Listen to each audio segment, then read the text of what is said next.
Bonjour à toutes et tous, bienvenue dans cette conférence podcast initialement donnée au sein de l'association Réseau Potentiel qui a pour but, je le rappelle, de sensibiliser les publics de santé, scolaires et entreprises aux personnalités surdouées, autistes et Asperger, parallèlement de développer, renouveler de façon permanente un réseau de professionnels sensibilisés à ce public, tout en animant les ateliers, les conférences et répondant à vos questions. Aujourd'hui, nous allons découvrir ensemble la résilience. Le but de cette conférence podcast est de clarifier les mécanismes de la résilience, afin de pouvoir par la suite mieux accompagner la personne en souffrance. Tout d'abord, qu'est-ce que la résilience ? Elle est un phénomène psychologique qui consiste chez une personne affectée par un traumatisme à prendre l'événement traumatique pour ne plus ou ne pas avoir à vivre la dépression et se reconstruire. La dépression, mais aussi le risque de syndrome de répétition, le stress, voire une dissociation psychique, c'est-à-dire la rupture de l'unité psychique. La résilience est la capacité d'intégrer un choc, un trauma, de façon consciente. On dit que c'est rebondir, résister, pour dépasser l'état actuel, ce qu'on entend par se reconstruire. La résilience se rapporte à un développement normal des conditions difficiles, à un processus par lequel un individu interagit avec son environnement pour reproduire une évolution souhaitée, une capacité de réussir une insertion dans la société, en dépit de l'adversité qui comporte le risque d'une issue négative, une adaptation exceptionnelle malgré l'exposition à des facteurs significatifs de stress. Voyons ici plus particulièrement la notion de résilience chez les individus à haut potentiel. La plupart des personnes à haut potentiel vont bien ou semblent aller plutôt bien.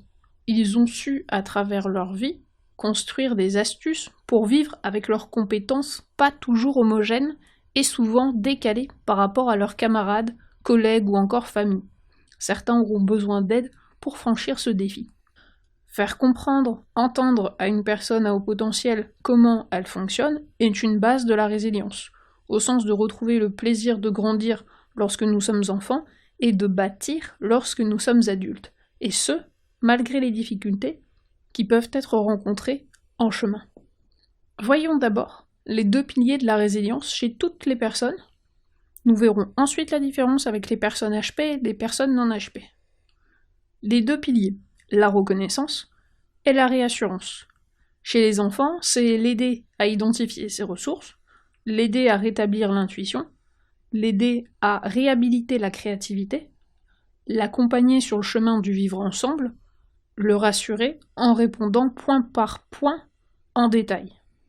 Chez les adultes, toujours avec les deux piliers, reconnaissance et réassurance, c'est l'aider à développer ses ressources, comme chez l'enfant, l'aider à réhabiliter l'intuition et la créativité. Ensuite, c'est l'engager dans des liens de sociabilisation et une aide à la réassurance s'il y a une nécessité dans le domaine professionnel. On parle de facilité de résilience pour les personnes au potentiel, alors qu'à la base, comme pour tout le monde, la résilience est rendue possible grâce à la structuration précoce de la personnalité, par les expériences constructives de l'enfance, avant bien sûr la confrontation avec le fait potentiellement traumatisant, et aussi par la réflexion, le raisonnement, l'intériorité. Donc concrètement, quelle est la différence entre une résilience HP et une résilience non HP ? Les HP, au potentiel, ont dès la naissance un ensemble de réflexions, de raisonnements, de logique déjà précoces. Leur profil cognitif, leur profil affectif et leur sensibilité exacerbés sont souvent à l'origine d'un décalage dont les conséquences peuvent les gêner dans plusieurs domaines fondateurs de leur équilibre et leur poser des problèmes dans leur vie familiale, sociale et leur apprentissage scolaire, voire même leur vie professionnelle une fois adultes. Est-ce que vous voyez où je veux en venir ? Cela fait donc de nombreux défis. Ainsi, c'est leur décalage qui va moduler cette résilience.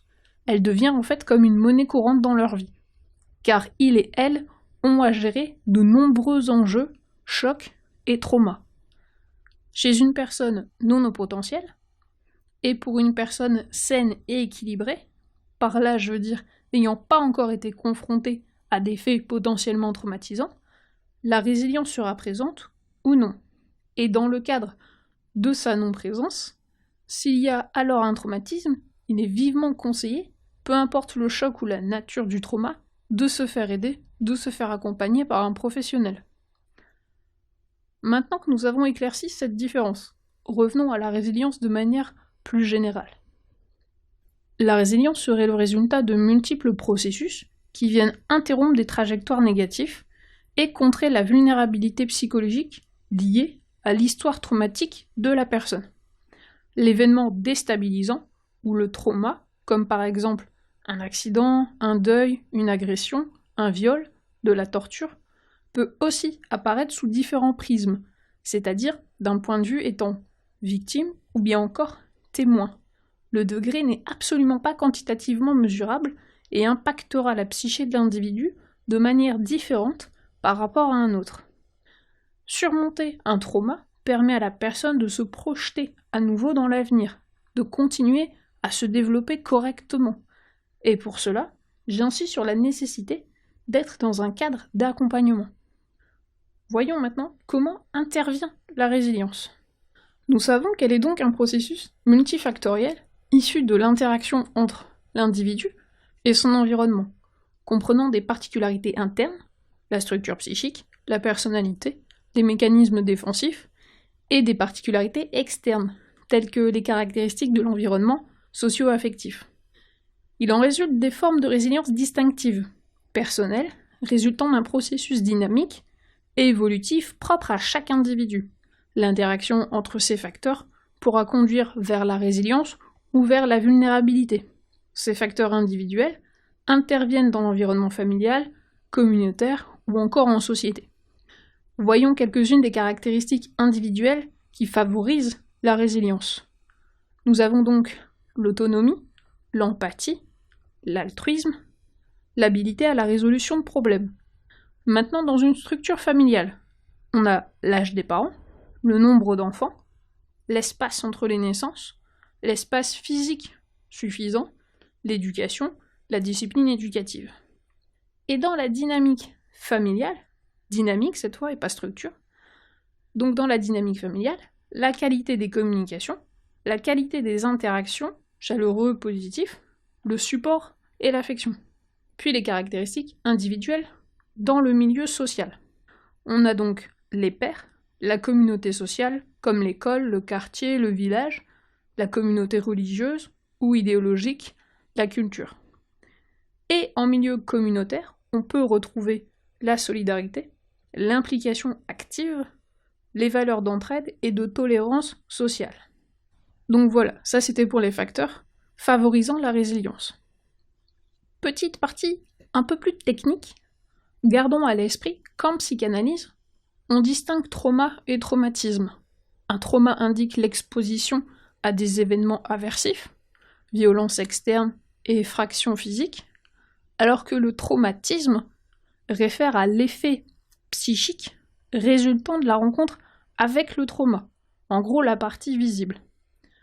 On considère de manière générale qu'il y a résilience uniquement dans la rencontre avec le traumatisme, qu'il soit unique ou multifactoriel, lorsque l'énergie mobilisée pour s'adapter au trauma, l'exposition à l'événement aversif, si cette énergie dépasse la capacité de l'individu, on dit alors qu'il y a effraction psychique. Alors le terme traumatogène pourra s'appliquer à un contexte qui met en jeu les dimensions comme le risque vital, physique ou psychique, un éprouvé d'agonie psychique, et les modalités de réponse de l'individu pour se défendre. Un traumatisme peut être dû à un événement unique, massif, qui bouleverse les capacités défensives de la personne. Par exemple, une catastrophe, un accident, la perte d'un être cher.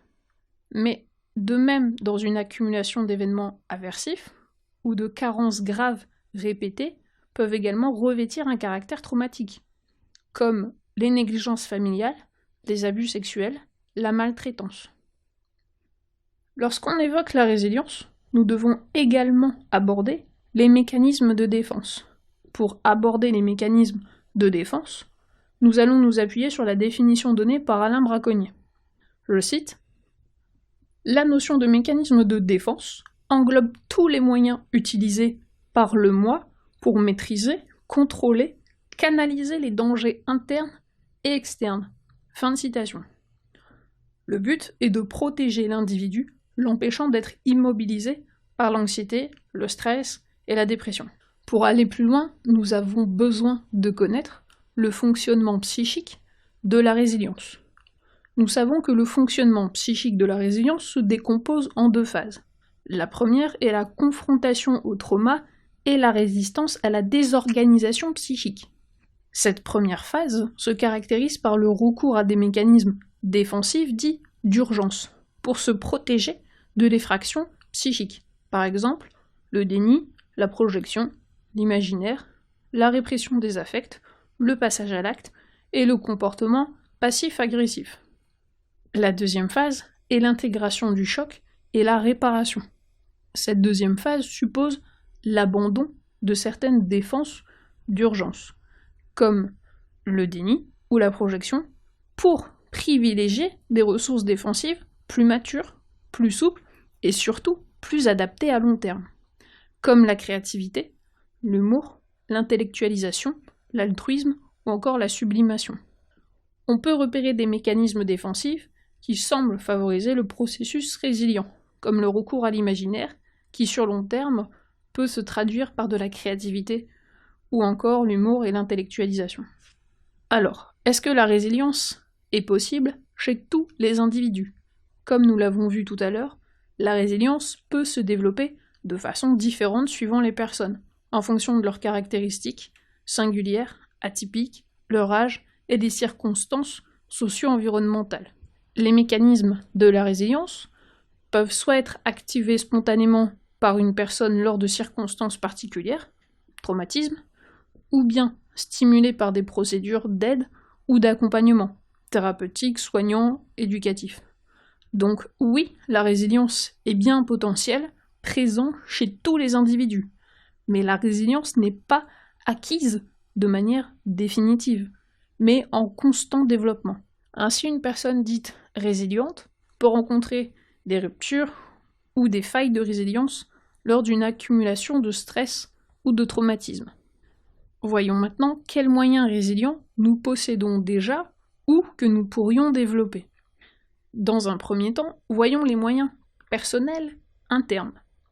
Nous avons l'efficience intellectuelle, l'autonomie et l'efficacité dans les rapports à l'environnement, le sentiment de sa propre valeur, les capacités d'adaptation relationnelle et d'empathie, le sens de l'anticipation et de la planification, le sens de l'humour. Ces moyens internes peuvent être renforcés avec une aide extérieure, en mettant l'accent sur l'estime de soi, la confiance en soi, l'optimisme, le sentiment d'espoir, la sociabilité, l'autonomie et l'indépendance, l'endurance, la capacité de gestion du stress et la gestion des peurs. Les moyens externes qui peuvent être utilisés par l'individu avec ou sans accompagnement sont la famille, seulement si celle-ci est hors du contexte traumatisant évidemment, la créativité, le sport, la nature, les jeux, même les jeux vidéo. Ils sont un outil au sens symbolique à ne pas négliger, comme les contes, les histoires, les sagas, les mythes. Ensuite, nous avons la religion et la spiritualité. Rappelons également que, suivant le traumatisme vécu, le travail peut également se concentrer sur l'élaboration de la culpabilité et de la honte, notamment chez les personnes victimes de violences et d'agressions. En conclusion, il est important que la personne ait toujours un regard bienveillant envers elle-même, qu'elle puisse se projeter vers l'avenir, et pour les accompagnants, porter un regard toujours optimiste face à la personne blessée. L'importance de voir en elle le potentiel de sa guérison, de son devenir, est également un des facteurs clés. Avant de terminer cette conférence podcast, je voulais vous faire part d'un témoignage qui peut nous aider à imaginer le ressenti de ce qu'est la résilience, qui reste finalement un phénomène assez invisible. Et je vous remercie évidemment pour votre écoute. La vie est étonnante, elle est merveilleuse. Même si j'ai passé des épreuves abominables, cela doit être mon caractère optimiste, mais ce qui reste, c'est l'étonnement devant le renouvellement de la vie.